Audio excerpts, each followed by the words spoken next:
पाएं latest update सबसे पहले। सब्सक्राइब करें NS नाउ। आप लोगों की मेहनत जो कल दिखी पूरे प्रदेश के सभी जिलाधिकारी कार्यालय में, जो आप लोगों ने एकता का परिचय दिया, उसके कारण सरकार और शासन अपने इस काले कानून के लिए वापस बैक फुट पर आई। और उसी के क्रम में आज सुबह 10 बजे उत्तर प्रदेश के जो शिक्षक, शिक्षा मित्र, अनुदेशक, कर्मचारी संयुक्त संघर्ष मोर्चा का गठन किया गया था, इसमें लगभग सभी लोग जो मुख्य रूप से संगठन के द्वारा समस्याओं का समाधान कराने के लिए प्रयास कर रहे हैं, वह सभी लोग उसमें शामिल थे। और आपने सोशल मीडिया से लेकर के टीवी चैनल, अखबार, प्रिंट मीडिया, इलेक्ट्रिक मीडिया, सबने देखा संयुक्त संघर्ष मोर्चे का कल का कार्यक्रम आप लोगों की मेहनत से इतना सफल हुआ कि आज शासन और सरकार बैक फुट पर थी। लेकिन हमने बहुत पहले भी एक बात कही थी, जब अपने घर में विभीषण हो, अपने घर में नारद जैसे लोग हों, तो सफलता मिलना तो दूर, कहीं ना कहीं दिक्कतें पड़ जाती हैं। यही हो रहा था जब संयुक्त संघर्ष मोर्चे का गठन किया गया था।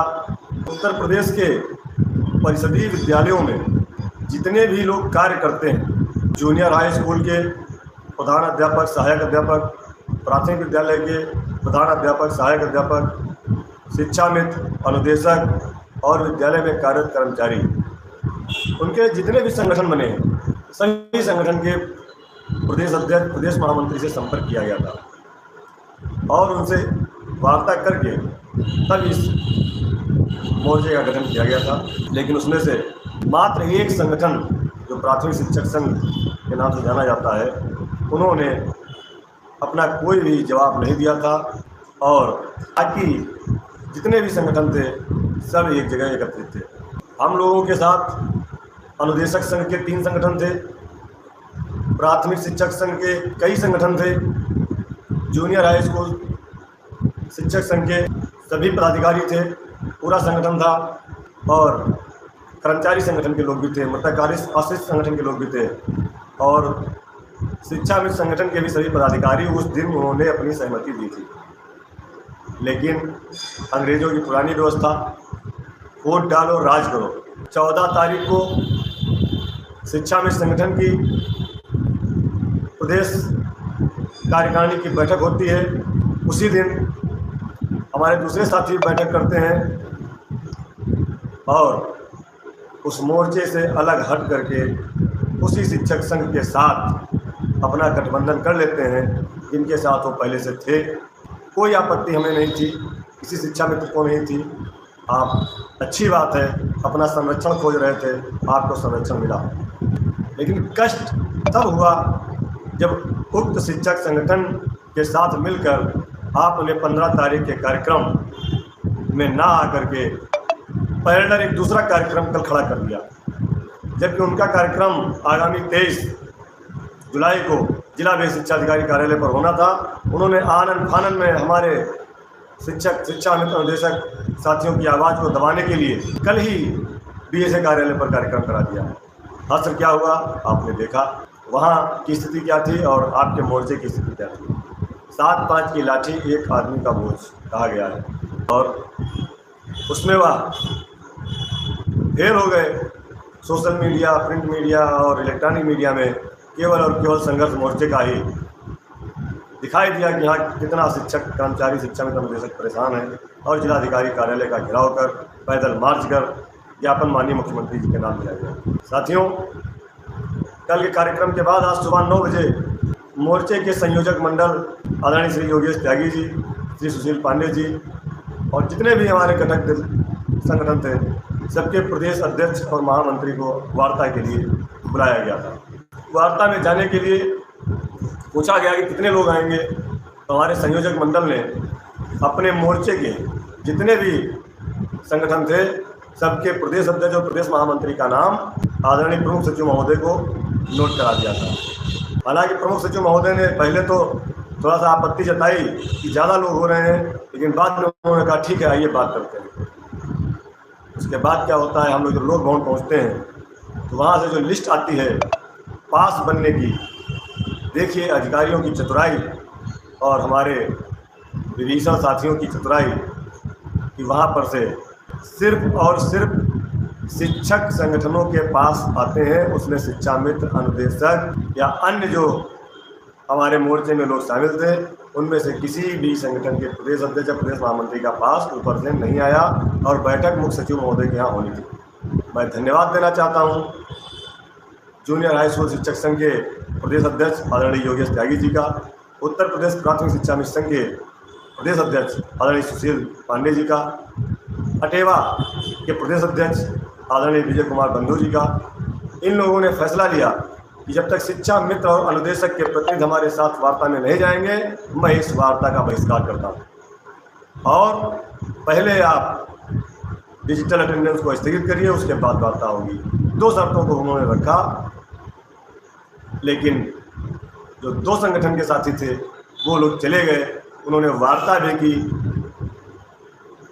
लेकिन हमारे संयोजक मंडल के, हमारे मोर्चे के किसी भी पदाधिकारी ने अंदर जाने से इनकार कर दिया, जबकि वहाँ पर मौजूद उक्त लोग बता सकते हैं कि कितनी बार, न जाने कितनी बार डीजी मैडम और प्रमुख सचिव महोदय ने कहा कि उन लोगों को ही बुला लो, लेकिन शिक्षा मित्र और अनुदेशकों की समस्याओं को न सुनने के कारण हमारे संयोजक मंडल ने वार्ता ठुकराई, जो कि मैंने आपको लिख करके बताया था।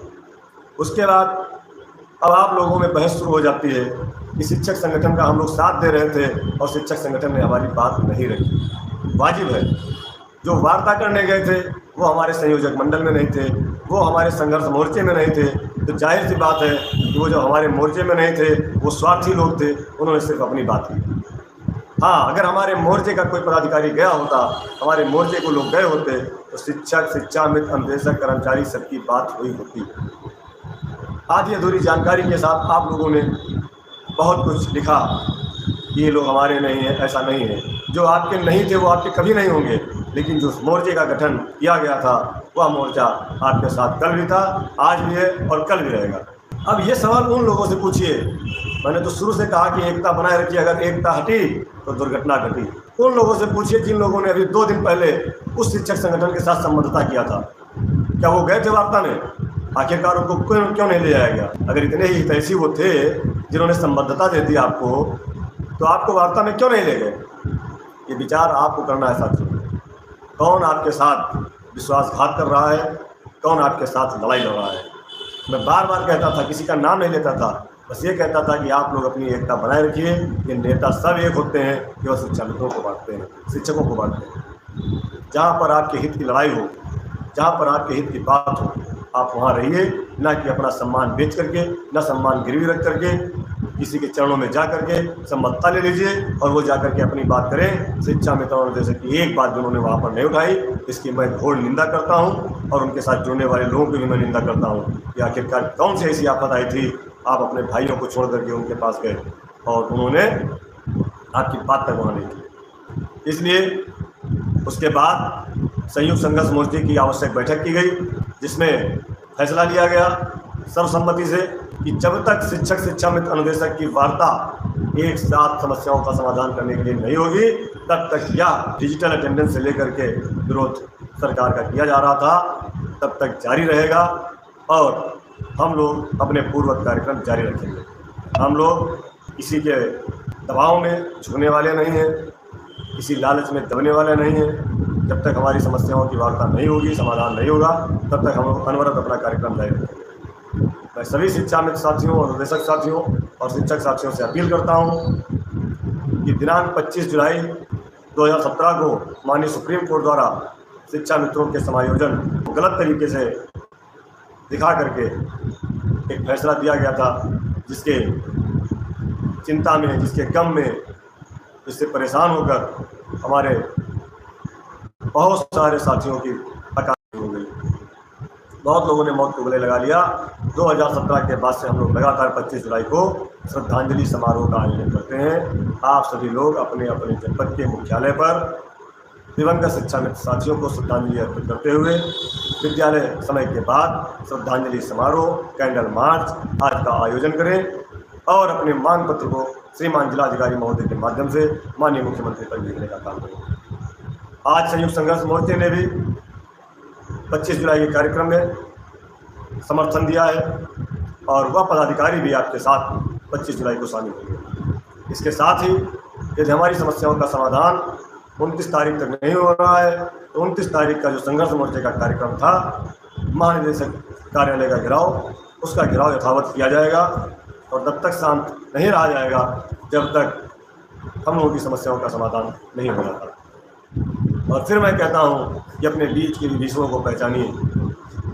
जबकि उक्त संगठन के वर्तमान के प्रदेश अध्यक्ष बार बार फोन कर रहे थे कि त्यागी जी हम आपके साथ हैं, सुशील पांडे जी हम आपके साथ हैं, वो चले गए समर्थन देने, उनको जाने दीजिए, हमारा पूरा प्रदेश आपके साथ है। ठीक है, कैसी समस्या आपके साथ ऐसी थी कि आपने अपना सम्मान गिरवी रख करके वहाँ समर्थन दिया और आपकी बात तक वहाँ नहीं की गई। इसके साथ हम लोगों ने कई बार बात हुआ वार्ता के लिए, लेकिन वार्ता के लिए हमारे अग्रज नहीं गए। मैं उनके एक बार पुनः आदरणीय योगेश त्यागी जी को, सुशील पांडे जी को और विजय कुमार बंधु जी को बहुत बहुत धन्यवाद देता हूँ, आभार प्रकट करता हूँ कि उन्होंने शिक्षा मित्र और निदेशक के प्रतिनिधियों के बगैर वार्ता करने से इनकार किया। साथियों, मैं शिक्षा मित्र साथियों आपसे एक बार और कहना चाहता था, तो मैंने कहा था कि कई जनप्रतिनिधियों से हम लोगों ने वार्ता की थी और वास्तव में आज उन जनप्रतिनिधियों ने माननीय शिक्षा मंत्री जी से हम लोगों के विषय में बात की है और बात करने के बाद उन्होंने हमको अवगत कराया है और बहुत जल्द माननीय मंत्री जी के साथ उन जनप्रतिनिधि साथियों के साथ बैठक की जाएगी और उम्मीद बड़ी है कि हम लोगों की समस्याओं का समाधान होने की तरफ अग्रसर हैं। लेकिन मैं बार बार कहता हूँ कि बटो नहीं, आपस में लड़ो नहीं, एकता बनाए रखो और हम अपना आंदोलन भी करते रहेंगे, अपनी मांगों को भी मांगते रहेंगे और शासन और सरकार से वार्ता भी करते रहेंगे। जब तक हमारी समस्याओं का समाधान नहीं हो जाता हम चुप बैठने वाले नहीं हैं, आगे बढ़े हैं, आगे बढ़कर आएंगे, लड़ेंगे और जीतेंगे। उम्मीद है कि जल्दी ही मूल विद्यालय वापसी, महिला बहनों की जो समस्या है उसके लिए और अन्य समस्याओं पर जो आज माननीय जनप्रतिनिधि साथियों ने वार्ता किया है उस पर सकारात्मक पहल निकली है। आप लोग भ्रमित ना हो, किसी भी संगठन को दोष ना दें कि आपकी बात वहाँ मीटिंग में नहीं रखी गई, क्योंकि जब आपके मोर्चे का कोई पदाधिकारी वहाँ था ही नहीं तो आपकी बात करेगा कौन? आखिर आपकी बात कौन करेगा वहाँ जब आपका प्रतिनिधि नहीं था?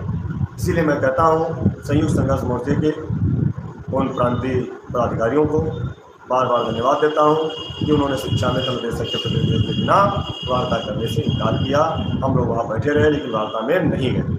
इसलिए आप सभी साथियों से पुनः मैं अपील करता हूँ कि दिनांक 25 जुलाई को एक एक शिक्षा मित्र साथी को जिला मुख्यालय पर जाना है और अपने दिवंगत भाई बहनों को श्रद्धांजलि देना है और वहाँ से श्रीमान जिलाधिकारी महोदय के नाम से मुख्यमंत्री जी को ज्ञापन देना है। 29 जुलाई को कार्यक्रम है, 29 को निदेशालय का घेराव है और वहाँ भी आप सबको उपस्थित रहना है। बाकी 5 सितंबर की तैयारी आप लोग करते रहिए। 1 महीने का समय संगठन ने शासन और सरकार को दिया है, ये जिसके बीच में हम लोगों की समस्याओं का समाधान हो जाता है तो ठीक है, नहीं तो आगे तो बता ही दिया गया कि 5 सितंबर से कार्यक्रम शुरू होगा, समस्याओं के निदान तक चलता रहेगा। तमाम व्हाट्सएप ग्रुप पर हमने देखा है कि कई लोग केवल लिखते रहते हैं, दिन भर लिखते रहते हैं। ये आदत भी आपकी खराब है। इतना लिखेंगे तो हाथ भी खराब हो जाएंगे, आंखें भी खराब हो जाएंगी। बात करिए तथ्यों की, बात करिए कागज़ों की। जो लोग कमेटी प्रस्ताव के बारे में बार बार पूछते हैं, इस बार का एक जवाब आया है जो हम लोगों ने जनता दर्शन में दिया था। वो जवाब शायद आप सब तक पहुँच गया होगा, आपने पढ़ भी लिया होगा, जिसमें संयुक्त निदेशक महोदय ने कमेटी की बात और उसके निर्णय पर विचार करने की बात लिखी। लिखित में बात करिए, किसी भी चीज़ को हवा में मत उड़ाइए। सही चीज़ बताने के लिए ही आपसे लगातार संपर्क किया जाता है। मैं अपने संगठन के सभी पदाधिकारियों को धन्यवाद देता हूं और आग्रह करता हूं 25 जुलाई का कार्यक्रम पूरे प्रदेश में ऐतिहासिक होना चाहिए। जब तक आप लोग एकत्रित नहीं होंगे, संगठित नहीं होंगे, तब तक आपकी लड़ाई अकेले लड़ना नामुमकिन है।